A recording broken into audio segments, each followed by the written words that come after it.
अगर ऐसा एक दिन आपको मिल जाए जहां सब कुछ रुक जाए तो आप क्या करना चाहोगे? ऐसा ही कुछ हुआ जिनके साथ। कहानी की शुरुआत जॉन के साथ होती है। वो एक तेज इंसान थी, फोटो लेने से पहले मुस्कुरा देती थी, चुटकुला खत्म होने से पहले ही हंस लेती थी और अलार्म बजने से पहले ही उठ जाती थी। अब वो बड़ी हो गई है और पोस्ट ऑफिस में काम करती है। ये काम थोड़ा उबाऊ है। जिन हर दिन वहां आता है, वो रोज एक खत देता है और उसे बॉक्स में डालने की बजाय लाइन में लग जाता। जॉन उसे पूछती है, पर जिन कभी जवाब नहीं देता। पता नहीं क्यों, पर वो बोलता ही नहीं। जॉन की जिंदगी भी थोड़ी उदास है। उसकी सैलरी कम है, इसलिए वह छोटे से फ्लैट में रहती है जहां आसपास के लोग बहुत शोर करते हैं। खाने के लिए वो दुकान से कम चीजें खरीदती है, पर फ्री का सूप जरूर ले लेती है। साथ ही जो चिट्ठियां पहुंच नहीं पाती उन्हें वो ले लेती है और उनकी तस्वीरें सोशल मीडिया पर डालती है ताकि लगे कि वह घूमने गई है। उसकी सिर्फ एक फॉलोअर है, एमी। वो जॉन की हर तस्वीर पर लाइक करती है। एक दिन काम खत्म करके जॉन पार्क में टहल रही थी। वहां उसने देखा कि लियू कुछ औरतों को डांस सिखा रहा है। वो दूर से ही उनके डांस को देखने लगी और धीरे धीरे वैसे ही नाचने लगी। लियू ने उसे देख लिया और उसे ग्रुप में शामिल होने के लिए खींच लिया। जॉन को बहुत मजा आया, पर क्लास खत्म होने के बाद उसने भागने की कोशिश की, पर लियू उसका पीछा करके उससे बात करने लगा। उसने बताया कि पार्क में उसकी डांस क्लास फ्री है और उसे अपना कार्ड देते हुए उसकी खूबसूरती की तारीफ भी की। जवाब में जॉन उसे पोस्ट ऑफिस में अपनी नौकरी के बारे में बताती है और लियू जल्द ही उससे मिलने का वादा करता है। बाद में वो अकेले खाना खाती है और रेडियो सुनती है। वो उस दिन के बारे में सोचने लगती है जब वो एक टीनेजर थी। तब उसके पिता उसे छोड़कर चले गए थे। वो सड़क पर उनसे टकराई थी और उन्होंने उससे कहा था कि वो टोफू खरीदने जा रहे हैं, लेकिन वो कभी वापस नहीं आए। 7 महीने बाद उन्हें घर से निकलना पड़ा क्योंकि वो लोग अब वहां रहना अफोर्ड नहीं कर सकते थे। उस वक्त जॉन को अपनी चीजों के बीच एक अजीब सी चाबी मिली थी जिस पर नंबर 38 लिखा हुआ था। उसे याद नहीं आ रहा था कि ये किस काम की है। उसकी माँ उसके पिता का सारा सामान बेच रही थी, लेकिन जॉन ने उनका रेडियो रख लिया। अगले दिन काम पर एक आदमी फर्श से नंबर उठाकर लाइन में घुसने की कोशिश करता है, लेकिन जॉन उसे देख लेती है और उसे रोकती है। वो आदमी उस पर गुस्सा हो जाता है और शोर करने लगता है, लेकिन किस्मत से लियू आ जाता है और उसे रोक लेता है। फिर लियू वो फॉर्म भरने का नाटक करते हुए उसे बाहर घूमने चलने के लिए पूछता है। जॉन को लगता है कि कहीं चीजें जल्दी तो नहीं बढ़ रही हैं, लेकिन लियू को उसका जल्दी जवाब देना प्यारा लगता है। तो वो दोनों डिसाइड करते हैं कि अगले दिन साथ में फिल्म देखने जाएंगे। ऑफिस में लियू फिर से उससे मिलने आता है। वो उसके लिए घर का बना खाना लाता है। खाना इतना टेस्टी होता है कि जॉन खुशी के मारे लगभग रोने लगती है। काम के बाद वो दोनों टैक्सी लेकर फिल्म देखने जाते हैं। फिल्म के बाद वो लोग वैलेंटाइन डे के बारे में बातें करने लगते हैं। जॉन बताती है कि उसने कभी वैलेंटाइन डे नहीं मनाया। लियू भी कहता है कि उसका भी कोई प्लान नहीं है। उसकी पहले एक गर्लफ्रेंड थी जो ल्यूकेमिया की बीमारी से मर गई थी। अब वो ज्यादातर समय उस अनाथालय में बिताता है जहां वो खुद पला बढ़ा था। वहां एक छोटी बच्ची है जिसे बहुत जल्दी हार्ट ट्रांसप्लांट चाहिए, पर वो बहुत महंगा है। इसी बात को सुनकर जॉन को मदद करने का एक आइडिया आता है। शहर में वैलेंटाइन डे के दिन एक टीम वर्क कंपटीशन हो रहा है। जीतने वाली टीम को 2 लाख रुपए और हवाई जहाज की 2 टिकटें मिलेंगी। लियू इस कंपटीशन में उसके साथ भाग लेने के लिए राजी हो जाता है। बाकी की शाम वो दोनों उन खेलों की प्रैक्टिस करने में बिताते हैं जिनमें उन्हें कंपटीशन में हिस्सा लेना है। घर वापस जाने के लिए वो बस ले लेते हैं। बस में उनके अलावा कोई नहीं होता। वो दोनों हाथ थाम लेते हैं और किस करने की भी कोशिश करते हैं, लेकिन उसी समय बस ड्राइवर अचानक से ब्रेक लगा देता है। अपने फ्लैट पर वापस आकर जॉन अपने कपड़े सिलेक्ट करने लगती है। वो रेडियो पर फोन करके होस्ट को अपने वैलेंटाइन डे के प्लान्स के बारे में बताती है।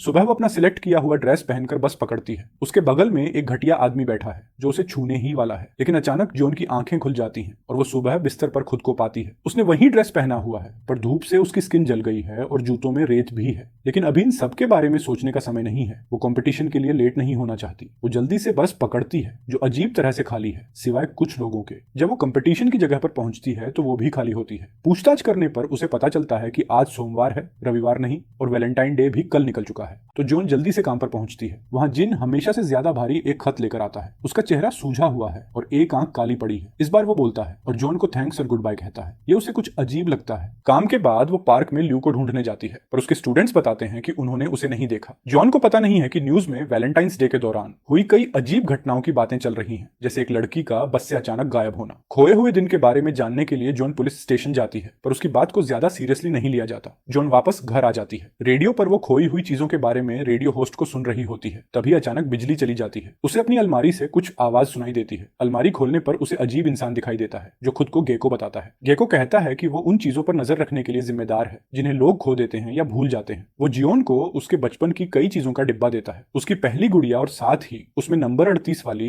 एक छोटी चाबी भी होती है। जब जॉन अपने पिता के बारे में पूछती है तो गेको उसे कुछ तस्वीरें दिखाता है जिनमें उसके पिता किसी गांव में एक मंक के साथ शतरंज खेल रहे हैं। जॉन अपने खोए हुए दिन के बारे में पूछना चाहती है, पर गेको ये बात सुनकर दुकान बंद कर देता है। इसके बाद जॉन की नींद खुल जाती है। उसे एहसास होता है कि यह सब एक सपना था। अगले दिन लंच ब्रेक के दौरान उसे एक फोटोग्राफी की दुकान पर अपनी तस्वीर लगी हुई दिखाई देती है। दुकानदार से पूछने पर वो बताता है कि एक सूजे हुए चेहरे वाला आदमी यहाँ से बहुत सारी तस्वीरें प्रिंट करा कर ले गया था। उसने तस्वीर इसलिए रख ली क्योंकि ये बहुत सुंदर थी, लेकिन उसे नहीं पता कि वो आदमी कौन है और न ही उसका फोन नंबर है। जॉन दुकानदार को उसकी तस्वीर गिफ्ट में देने के लिए मना लेती है और फिर वापस काम पर चली जाती है। एक क्लाइंट जब अपने पीओ बॉक्स की चाबी मांगता है तो उसे कुछ याद आता है। उसके घर वाली चाबी भी तो पीओ बॉक्स की चाबी है और 38 नंबर जिन के खतों पर भी लिखा हुआ होता है। दुकानदार जिस आदमी के बारे में बात कर रहा था वो जिन के चेहरे से मेल खाता है, लेकिन आज जिन नहीं आया है, जो बहुत ही अजीब बात है। जवाब पाने की लालसा में जॉन अपनी बचपन वाली जगह वापस जाती है ताकि वो चाबी ले सके, लेकिन बिना किसी को बताए अंदर जाने और बाहर निकलने की कोशिश में उसकी माँ उसे देख लेती है। वो दोनों साथ में खाना खाती हैं और बातें करती हैं। जॉन को यह जानकर बहुत धक्का लगता है कि उसकी माँ ही वो एमी है जो हमेशा उसकी सोशल मीडिया पोस्ट पर लाइक करती है। अपने फ्लैट पर वापस आकर वो ल्यू का कार्ड फेंक देती है और इंटरनेट पर सी बीच की तस्वीर ढूंढना शुरू कर देती है जो शायद जीन की ली हुई तस्वीर के बैकग्राउंड से मेल खाती हो, पर उसे कोई फायदा नहीं होता। अगले दिन वो अपने बॉस से पूछती है कि क्या चाबी के नंबर से ये पता चल सकता है कि वो किस ब्रांच की है, पर ऐसा मुमकिन नहीं होता। इसलिए अचानक जॉन बताती है कि वो अब छुट्टियां मनाने जा रही है। इसके बाद जॉन कई तरह के समुद्र किनारे वाले शहरों में घूमना शुरू कर देती है। वो वहां के पोस्ट ऑफिस में जाकर 38 नंबर की चाबी पीओ बॉक्स में लगाने की कोशिश करती है और साथ ही उस तस्वीर वाले सी बीच को ढूंढने की भी कोशिश करती है। कई कोशिशों के बाद आखिरकार उसे सही पीओ बॉक्स मिल जाता है। उस बॉक्स में सालों पुराने कई सारे खत भरे हुए होते हैं। उनमें से एक खत में उसे एक नक्शा मिलता है। वो उस नक्शे को फॉलो करती है और सी बीच पर उस जगह को ढूंढ लेती है जहां उसकी तस्वीर ली गई थी। वो बैठकर सबसे नए तारीख वाले लिफाफे को खोलती है। अंदर उसे एक आखिरी खत मिलता है और ढेर सारी तस्वीरें होती हैं। उसे समझ आता है कि ये वही बहुत ज्यादा भारी खत था जो आखिरी बार जिन पोस्ट ऑफिस लाया था। जैसे ही वो खत पढ़ना शुरू करती है, जॉन को अचानक याद आता है कि बचपन में वो जिन को जानती थी। अब कहानी वापस शुरुआत में चली जाती है, पर इस बार ये जिन के नजरिए से है। फोटोग्राफी जिन का हमेशा से शौक रहा है, लेकिन सबसे ज्यादा लोग उसे कछुए के नाम से जानते हैं। ऐसा इसीलिए है क्योंकि वो जॉन का बिल्कुल अपोजिट है। जॉन बहुत तेज है और वो हर किसी से स्लो है। बचपन से स्कूल में कोई उसके साथ नहीं खेलना चाहता था। वो मच्छर भी नहीं पकड़ सकता और उसकी घड़ी भी सही समय से धीमी चलती है। इसी वजह से वो बस ड्राइवर बन गया है, क्योंकि कोरिया में बसों की स्पीड लिमिट कम होती है। जिन यहाँ शांति से बस चला सकता है। उसके हर रोज पोस्ट ऑफिस जाने की वजह एक लड़की है, वो जॉन है, जिससे उसकी बचपन में मुलाकात हुई थी, पर अब वो उसे याद नहीं है। बचपन में उनकी आखिरी मुलाकात के कई साल बाद किस्मत से उसने जॉन को हाई स्कूल में फिर से बस में देख लिया, इसलिए वो उसे हर रोज देखने के लिए उसी बस में जाने लगा और उसके स्कूल के बाहर भी इंतजार करता था, पर वो उसे कभी नोटिस नहीं करती थी। वो उसे बात करने की हिम्मत कभी नहीं जुटा पाया और एक दिन वो अचानक से चली गई। फिर कई सालों तक वो उसे नहीं देख पाया। जब वो बड़ा हो गया तो उसे नौकरी मिल गई। जॉन उसी बस में जाती है जिसे जिन चलाता है, इसलिए वो अपने अंकल जो उसका बॉस भी है उनसे कहता है कि उसे दोपहर की शिफ्ट चाहिए ताकि वो उसे हर रोज देख सके। वो सिर्फ उसे देखने के लिए पोस्ट ऑफिस में खत देने भी जाने लगा, बगल के लेटर बॉक्स में डालने की बजाय। वो हमेशा एक्स्ट्रा वेटिंग नंबर ले लेता था ताकि जॉन के बुलाने वाले अगले नंबर का इंतजार करते हुए उसे देख सके। जिन वहीं होता है जब ल्यू जॉन से मिलने आना शुरू करता है। वो उन्हें फ्लर्ट करते हुए देखता है और यहाँ तक कि उस कागज के टुकड़े को भी डेस्क पर देखता है जहां वो लोग साथ में फिल्म देखने के लिए राजी होते हैं। उदास होकर जिन बाहर निकल जाता है और सड़क पर ल्यू को देखता है जो किसी से फोन पर बात कर रहा होता है। वो उसे आई लव यू कहता है। शक होने पर जिन ल्यू को फॉलो करना शुरू कर देता है और उसे पता चलता है कि उसकी पहले से ही एक गर्लफ्रेंड है जो कभी कभी उसके लिए खाना बनाती है। ये वही लंच है जिसे वो बाद में जॉन को देता है। ये सब कुछ जिन देखता रहता है। जब बाद में वो देखता है कि वो दोनों साथ बाहर जा रहे हैं तो जिन बस इंजन में खराबी का बहाना बनाकर सभी पैसेंजर्स को उतार देता है। फिर वो जॉन और ल्यू को उनकी डेट के दौरान फॉलो करता है, यहाँ तक कि उनके साथ मूवी थिएटर में भी चला जाता है। तभी अचानक से जॉन और ल्यू दोनों बस में चढ़ जाते हैं क्योंकि यही बस उन्हें घर ले जाती थी। जिन पूरे सफर के दौरान उन्हें देखता रहा और जब वो थोड़ा करीब आने ही वाले थे जिन ने जोर से ब्रेक लगा दिया।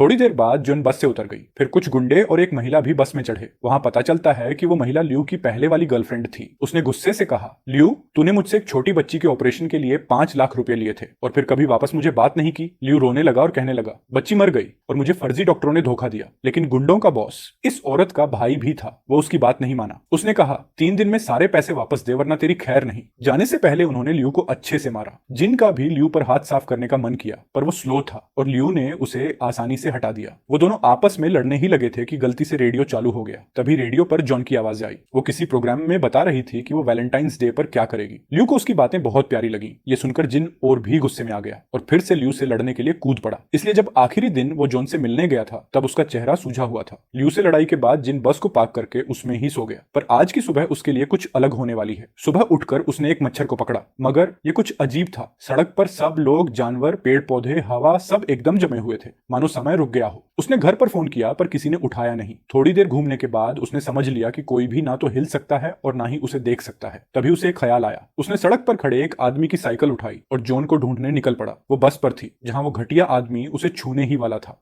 जिनने सबसे पहले जॉन को खतरे से दूर किया। उसने उस बुरे आदमी का हाथ हटाया, फिर सभी पैसेंजर्स का सिर खिड़की की तरफ घुमा दिया। अब वो बस ड्राइवर को बाहर निकालकर खुद बस चलाने लगा। यहाँ उसने एक खास सफर शुरू किया। उसने जॉन से वादा किया कि वो उसे एक खास जगह ले जा रहा है। बस चलाते हुए जिन ने जॉन को उनके बचपन की कहानी सुनाई। वो दोनों छुट्टियों में घूमने गए थे। वहीं एक खास वीकेंड के दौरान उनकी मुलाकात हुई थी। बदकिस्मती से वहीं पर कई गाड़ियों का एक्सीडेंट हो गया, जिसमें दोनों ही घायल हो गए। इस हादसे में जिन के माता पिता गुजर गए। अस्पताल में दोनों को एक ही कमरे में रखा गया, जहां वो एक दूसरे का साथ देते हुए खूब बातें करते थे। जॉन की चोटें उतनी सीरियस नहीं थी जितनी कि जिन का टूटा हुआ पैर, इसलिए उसे पहले हॉस्पिटल से जल्दी छुट्टी मिल गई। जॉन के जाने के बाद जिन ने उसे अक्सर खत लिखे। हॉस्पिटल से छुट्टी मिलने के बाद वो पोस्ट ऑफिस गया और अपने पापा के डिब्बे को खोला। अंदर जॉन के 2 खत मिले, मगर उसके बाकी लिखे सारे खत वापस आ गए। इससे उसे पता चला कि जॉन अब कहीं बहुत दूर रहती है, इसलिए वो खुद आकर अपने खत नहीं ले सकती। हालांकि जॉन ने फिर कभी खत नहीं लिखा, पर जिन ने लिखना बंद नहीं किया। माता पिता के बिना जिंदगी में आगे बढ़ने की हिम्मत उसे जॉन से मिली, क्योंकि वो बड़ा होकर उसी के साथ रहना चाहता था। समय रुके होने का फायदा उठाते हुए जिन जॉन को उस शहर ले गया जहां उनकी पहली मुलाकात हुई थी। वहां किनारे पर उसने जॉन को अलग अलग पोज में खड़ा किया और ढेर सारी तस्वीरें ली। जॉन को नहीं पता, पर आज का दिन उसके लिए खोए हुआ वक्त और मिले हुए साथ जैसा है। सूरज ढलने लगा,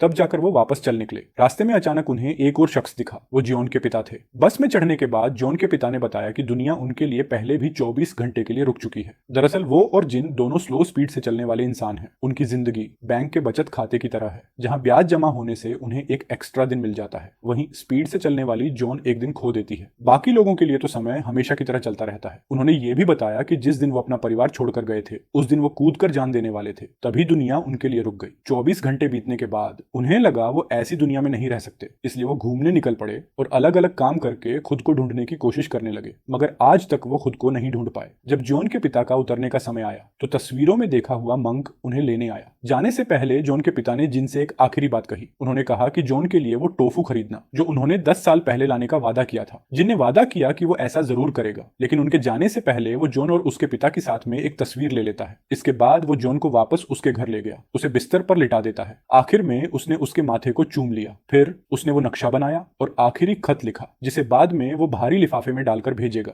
इस अजीब दिन के बाद जिन को लगा कि अब जॉन को जाने देने का वक्त आ गया है, इसलिए जब वो आखिरी खत भेजने पोस्ट ऑफिस गया तो उसने खत में उसे अलविदा कहा। पोस्ट ऑफिस से निकलते वक्त अचानक एक ट्रक ने जिन को टक्कर मार दी। अब 1 साल बाद जॉन ने नई जगह पर रहना शुरू कर दिया और अब वो उसी पोस्ट ऑफिस में काम कर रही है, जहां पोस्ट बॉक्स नंबर 38 है। घटना के बाद से उसे कोई खत नहीं मिला था। वो सोच रही थी कि इस बार भी वो वैलेंटाइंस डे अकेले ही बिताएगी, मगर उसी दिन उसकी मुलाकात अचानक जिन से हो गई। बैसाखी के सहारे चलता हुआ जिन सामने खड़ा था। उसे देखते ही जॉन की आंखों में आंसू आ गए। जब उसने देखा कि लाया हुआ खत उसके लिए है तो वो और इमोशनल हो गई। जिन अपने साथ वो टोफू भी लाया था, क्योंकि जॉन के पिता ने उसे देने के लिए कहा था। दोनों ने साथ में लंच करने का फैसला किया और जिन भी इमोशनल होकर रोने लगा। इन्होंने तो अपना एक दिन ऐसे बिताया, आप कैसे बिताना चाहेंगे? और ये प्यारी सी कहानी यहीं खत्म हो जाती है। वीडियो पसंद आए तो इसे लाइक करें और इस कहानी के बारे में अपनी राय हमारे साथ शेयर जरूर कीजिएगा। मिलते हैं आपसे अगली वीडियो में, तब तक अपना और अपनों का ख्याल रखिए।